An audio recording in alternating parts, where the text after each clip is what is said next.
nak cari baju raya aku, tapi at the same time I nak pergi tengok baju-baju yang affordable. I want a few pieces, baju cantik juga. I ingatkan semua macam bilu Aeon Shah Alam, so I dah pergi Aeon Shah Alam and I bought. Also pergi SACC Mall and I bayar around RM329 je. If I'm done, we keep it simple, tapi I pakai this necklace. Rasa vibe baju ni ialah vibe Iris Mystic, so we're gonna go with Iris Mystic.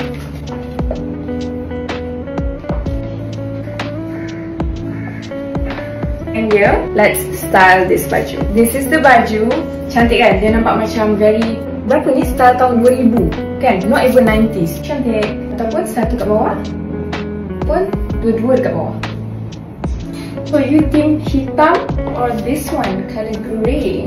This first option, kalau you nak all white dekat atas, nampak suci. Budak tu yang duk sinar tu, I akan ikat dekat sini. Tarik macam tu. Tapi tak nampak lah yang ni. Tapi tak apalah. Tapi itulah, aku ada very limited collection lah. More reason to shop ST Mall. Just nice for you guys untuk pergi try dekat fitting room dia, sebab fitting room dia cantik, selesa, cermin pun besar.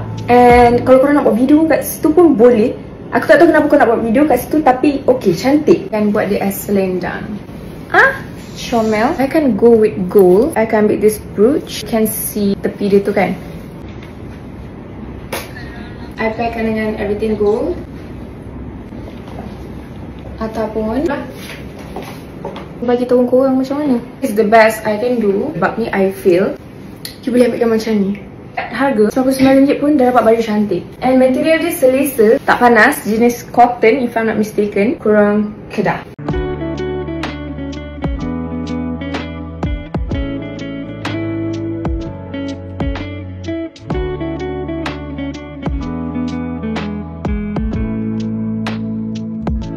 Aku nak cari baju raya aku, tapi at the same time I nak pergi tengok baju-baju yang affordable. I want a few pieces, baju cantik juga. I ingatkan semua macam bilu Aeon Shah Alam, so I dah pergi Aeon Shah Alam and I bought. Also pergi SACC Mall and I bayar around RM329 je. If I'm done, we keep it simple, tapi I pakai this necklace. Rasa vibe baju ni ialah vibe Iris Mystic, so we're gonna go with Iris Mystic.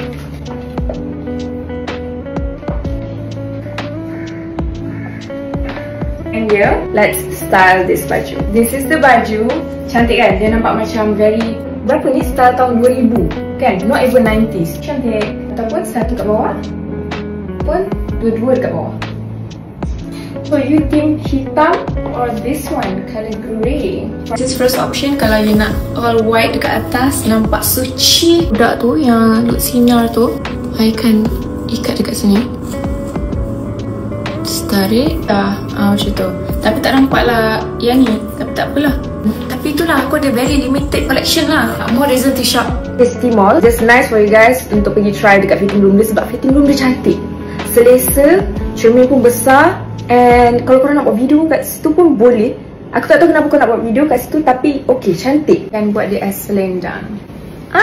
Chomel. I can go with gold. I can ambil this brooch. You can see tepi dia tu kan,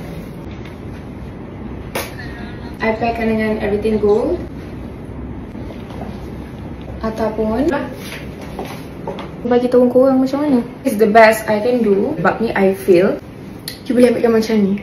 Harga RM99 pun dah dapat baju cantik. And material dia selesa, tak panas, jenis cotton if I'm not mistaken. Kurang Kedah.